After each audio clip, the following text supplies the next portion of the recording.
오늘 아침 하나님께서 우리에게 주시는 말씀은 데살로니가 전서 4장 13절로 18절까지의 말씀입니다. 데살로니가 전서 4장 13절로 18절 말씀 우리 함께 봉독하겠습니다. 형제들아, 자는 자들에 관하여는 너희가 알지 못함을 우리가 원치 아니하노니 이는 소망 없는 다른 이와 같이 슬퍼하지 않게 하려 함이라. 우리가 예수의 죽었다가 다시 사심을 믿을진대 이와 같이 예수 안에서 자는 자들도 하나님이 저와 함께 데리고 오시리라.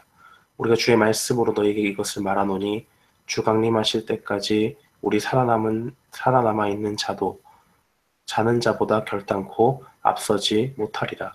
주께서 호령과 천사장의 소리와 하나님의 나팔로 친히 하늘을 쫓아 강림하시리니 그리스도 안에서 죽은 자들이 먼저 일어나고 그 후에 우리 살아남은 자도 저희와 함께 구름 속으로 끌어올려 공중에서 주를 영접하게 하시리니 그리하여 우리가 항상 주와 함께 있으리라. 그러므로 이 여러 말로 서로 위로하라. 아멘. 저는 오늘 말씀 데살로니가 전서 4장 13절로 18절 말씀을 통해서 부활과 재림의 소망이라는 제목으로 하나님의 말씀을 선포하겠습니다.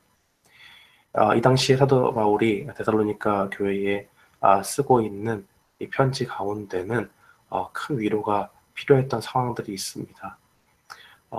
어떤 상황들이냐면 죽음을 맞이한 그 신자들 가운데 어떤 한 오해를 가지고 있었기 때문에 그렇습니다. 분명히 사도 바울이 예수 그리스도의 죽으심과 부활하심에 대해서 가장 먼저 그들에게 전했을 것으로 생각을 하고 짧은 기간 동안 그들과의 만남과 또 교육의 시간들이 있었지만은 그것은 예수님의 죽으심과 부활하심 또 예수님이 다시 오신다 하는 그 소망에 관한 문제는 분명히 가르쳤을 것으로 보이지만 그들이 가지고 있는 일단의 오해로 인해서 그들이 위로함을 얻는 것이 아니라 오히려 낙심 가운데 빠진 것이 일부 있었습니다. 신자들에게 사도 바울이 오늘 우리에게 알려주는 것과 같이 부활과 재림의 소망은 반드시 필요합니다. 그렇다면 우리는 어떻게 하면 죽음과 또 부활과 또 재림에 관해서 신자로서 어떻게 우리가 받아들여야 하는지 그것에 대해서 오늘 본문은 우리에게 분명히 알려주고 있습니다. 신자는 죽음에 대해서 어떻게 받아들여야 되느냐라고 생각할 때 첫 번째로 성경은 죽음을 종종 잠자는 것을 표현하고 있다는 것을 기억해야 할 필요가 있습니다. 누가복음 8장에 예수님께서 회당장 야이로의 딸을 고치시는 그 장면이 나옵니다. 그 아이가 아파서 죽을 병에 걸렸다라고 하면서 이야기를 하는데 예수님께서 그리 서둘지 않으십니다. 그리고 그 사건이 먼저 일어난 후에 그러니까 회당장 야이로가 예수님께 그 딸아이를 고쳐주실 것을 요청한 사이에 바로 가시지 않고 그 가운데 혈루증, 그러니까 피가 멈추지 않는 그 병에 걸린 여인을 고치시고 난 다음에 사건이 계속적으로 이어져요. 근데 문제는 뭐냐면 그 다음에는 어떤 사람이 와가지고 이야기를 하기를 당신의 딸이 죽었으니 더 이상 예수님을 괴롭게 하지 말라라는 그러한 내용이 담겨져 있습니다. 그러니까 상당히 급박한 상황이었는데 예수님은 그닥 서두르지 않으셨습니다. 여하튼 그런 다음에 사람들이 그 딸이 죽었다는 사실을 알고 있었지만은 예수님께서 그 집에 가서 말씀하실 때는 그가 잔다, 그 여자아이를 잔다라고 그렇게 말씀하셨습니다. 모든 사람이 비웃었습니다. 왜냐하면 자는 것이 아니라 이미 죽었다는 것을 모두 알았기 때문입니다. 그러나 예수님은 그 아이를 잔다고 하시며 당시에 흔히 쓰던 아람어로 달리다고 즉 아이야 일어나라 소녀야 일어나라 라는 그 말씀을 하시면서 예수님께서 그의 능력 가운데서 그 여자아이를 다시 살리신 그 사건을 사회복음서가 누가복음 8장과 또 나머지 공관복음 두 성경에는 그렇게 공통적으로 기록되어 있습니다. 예수님께서는 야이로에게 두려워하지 말고 믿기만 하라 그리하면 딸이 구원을 얻으리라 라고 그렇게 분명히 말씀하신 것을 보여주고 있습니다. 이것은 믿음이 있으면 누구든지 죽음에서 깨어나서 부활의 능력을 경험할 수 있다는 것을 보여주는 것입니다. 이러한 사실로 볼 때 우리가 두 번째로 기억해야 할 것은 이 부활의 능력은 우리에게도 적용된다는 것입니다. 우리가 잘 알듯이 예수님은 십자가에서 우리 죄를 위해 돌아가셨습니다. 그리고 말씀대로 3일 만에 부활하셔서 많은 제자들에게 나타나신 것이 고린도전서 15장에 나타나 있는 것을 봅니다. 우리가 이 부활하신 예수 그리스도를 믿는 것이 중요합니다. 데살로니가 4장 14절 말씀에 보면 우리가 예수에 죽었다가 다시 사심을 믿을진데 이와 같이 예수 안에서 자는 자들도 하나님이 저와 함께 데리고 오시리라 라고 그렇게 증거합니다. 만일 우리가 예수님께서 부활하신 것을 믿는다면 마땅히 우리도 오늘 말씀처럼 주님께서 우리를 부활의 그 능력 가운데 참여케 해주신다는 사실을 확신해야 됩니다.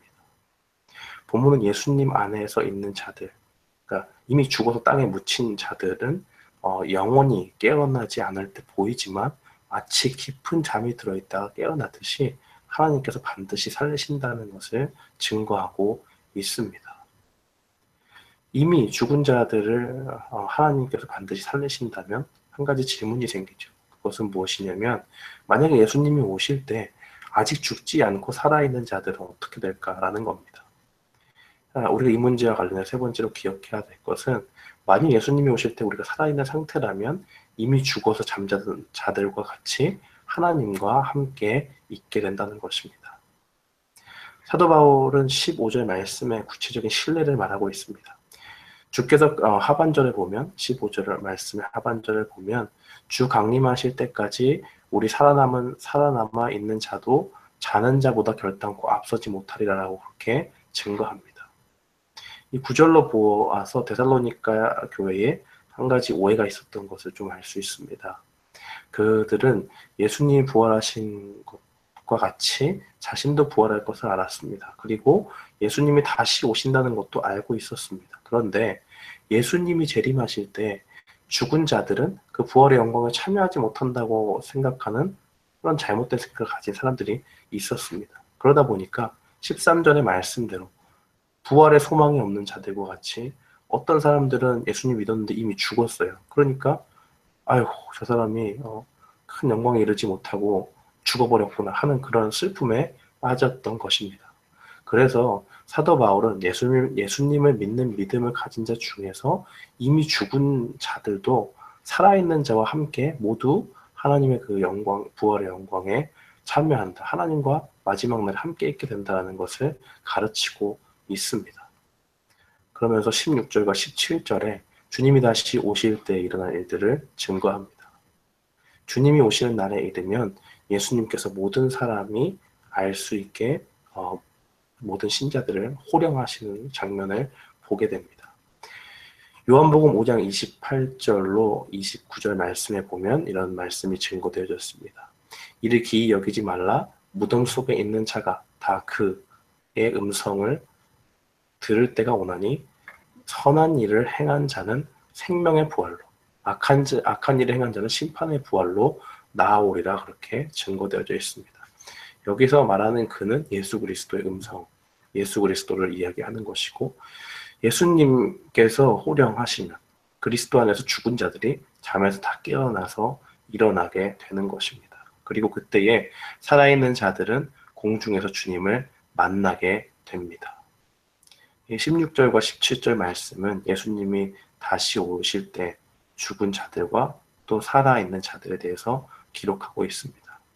중요한 것은 누가 먼저 주님을 뵙느냐라는 것보다 17절 말미의 말씀대로 그리하여 우리가 항상 주와 함께 있으리라 라고 하는 그 말씀입니다.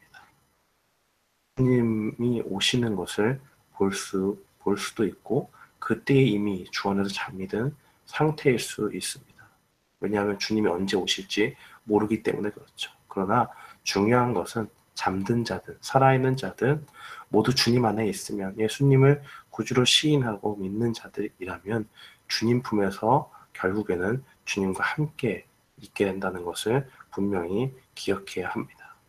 사랑하는 성도 여러분, 우리는 부활의 소망과 재림의 기대 속에 살아야 합니다. 이 땅 가운데 삶이 지치고 힘들고 어렵다는 것은 우리가 굳이 설명하지 않아도 마땅히 삶 가운데서 분명히 느끼고 있다는 것을 잘 알고 있습니다. 우리가 좀 지치고 힘들고 여러 가지 슬픈 일도 있고 또 마음에 어떠한 슬픔 때문에 살아갈 힘이 없다고 할지라도 우리의 이 땅에서의 삶은 결코 끝이 아닙니다.